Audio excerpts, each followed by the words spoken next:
Click. Something had been bugging me all day. Something important. Something that I should remember, but I couldn't. The more I tried to remember it, the more it eluded me. Typically, if traffic allows, I would be at the station by 7, topping off my thermo before anyone in my squad even pulled into the lot. Dorothy would be the only one there, punching out her overnight rotation as soon as I sat down at my desk. But traffic today was hell, so I got there at 7:15, and Dorothy looked at me with a smirk, as if about to comment on my uncharacteristic time of arrival. 7:30. I stared at the calendar. The 5th of March. I still couldn't put a finger on it. What was it about today?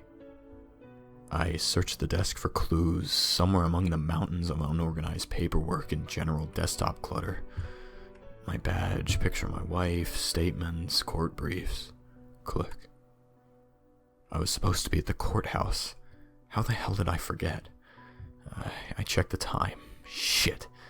7:45. I was going to be late. But better late than never. I rushed out of the building and into my cruiser. It's a 20-minute drive, but I made it 10. 10:15. The coffee was cold, but I took a gulp anyway. Lucky guy was off the hook. Entrapment. What a fucking joke. His buddies aren't going to be as lucky, I assured myself. I walked to my cruiser and noticed the cars on the road decelerating as they passed by. They always do. Except for that one guy in the black Camaro. He was going at least 15 over. Someone else will get him. I reached into my jacket for a piece of Nicorette gum. Nothing there. Click. Damn it. I left them on the counter again. That'd be the second time this week. Rowley smokes. I'll get one off of him. 2 o'clock. Rowley was still on patrol. I was tempted to radio him in just to pass me a butt. The craving made me agitated as hell. At 2:45, I was summoned to the captain's office about a death threat. A death threat made out to me. Apparently not taking a bribe from the cartel was a death penalty. I declined his offer for time off, but agreed to stop overworking myself. 4:30. The station seemed quieter than usual today. Something seemed off, a weird vibe in the air. What's with John? Every time I caught him looking my way, he would shift away his glance. Was there something on my face? I ran a hand over my face to check. Click. I forgot to shave today. Fuck it. I was done in 30 minutes anyway. Couldn't wait for that hot shower. 5:20. Traffic was hell again. Raindrops drummed away on the roof of my car. The windshield wipers were making that squeaking sound, and an idiot just cut me off. Around 6:05, I pulled into my driveway. My wife's car was in there. She's usually home by this time. I stayed in the cruiser for another minute and looked over my shoulder, to the left and to the right, unsure exactly of what I was looking out for. Just instincts at work, I guess. I stepped out of the car and walked to the curb. I saw a black car parked on the side of the road about half a block down.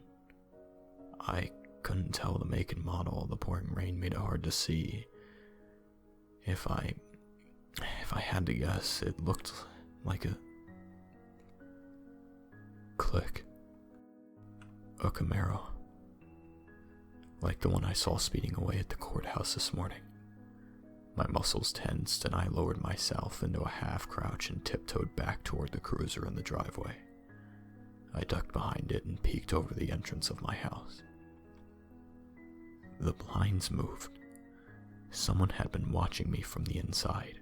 I was sure of it. I drew my gun. I went around the side to the back of the house, staying low as I tread in the shadow. I should call for backup, I thought. I instinctively grabbed at my belt where the radio usually hung. Click. Nothing there. I'd left it in the cruiser or at the station, but it wasn't the time to ponder about that. I took out the cell phone to call my partner instead. My thumb hovered over the screen. My wife came to mind. I decided to call her first, made sure that she was okay. I dialed her number. It rang. The phone was in the house, but nobody picked up. Only 2 rings later, the call went to her voicemail. A heavy feeling weighed in my chest. The black car.